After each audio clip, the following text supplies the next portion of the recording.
বিসমিল্লাহির রহমানির রহিম। আসসালামু আলাইকুম। দেশ এবং দেশের বাইরে থেকে যে আমার ভিডিও দেখছেন সবাইকেই ওয়েলকাম, অনেক অনেক ভালোবাসা এবং অনেক দোয়া রইল আপনাদের জন্য।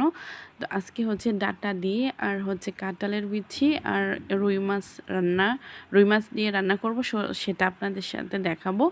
তো এখন হচ্ছে আমি মাছগুলো হলুদ এবং লবণ মাখিয়ে আমি মাছগুলো সুন্দর করে আমি ভেজে নিয়েছি, দেখতে পেয়েছেন।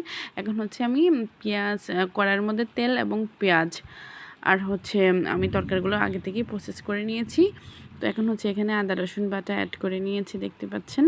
আর হচ্ছে লাল মরিচের গুঁড়ো, লবণ, পরিমাণ মতো লবণ, আর হচ্ছে ধনিয়া গুঁড়ো, হলুদ গুঁড়ো, তারপরে হচ্ছে আমি হালকা হালকা পরিমাণে একটু পানি দিয়ে এখন হচ্ছে আমি নেড়েচেড়ে সুন্দরভাবে কষিয়ে নেব। আমরা হচ্ছে আমার মনে হয় অনেক রান্না আনকমন, আপনারা নতুন কিছু দেখতে চান, বাট নতুন কিছু হচ্ছে আমরা মাঝে মাঝে খাই, বাট কন্টিনিউস কিন্তু আমরা এই ধরনের রান্নাটাই বেশিরভাগ আমরা খেয়ে থাকি অনেকের বাসায়। দেখা গেছে মাছ ঝোল, তরকারি রান্নাটা সাধারণভাবেই বেশিরভাগ আমরা খেতে পছন্দ করি। তো আমি চেষ্টা করব আমার রান্নার মধ্যে ভিন্নতা আনার জন্য। তো এগুলো হচ্ছে আগে ভিডিও করে রেখেছিলাম, যার জন্য আপনাদের মধ্যে শেয়ার করা।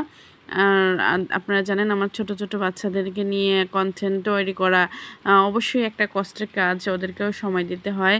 তো এখানে হচ্ছে আমি ঝোল অ্যাড করে নিয়েছি, আর লাস্ট হচ্ছে অবশ্যই লবণটা চেক করে আর হচ্ছে জিরে গুঁড়ো লাস্ট অ্যাড করে নিয়েছি। আর দেখতেই পাচ্ছেন তরকারি কালারটা কত সুন্দর আসছে। আর মাছগুলো অ্যাড করে নিয়েছি।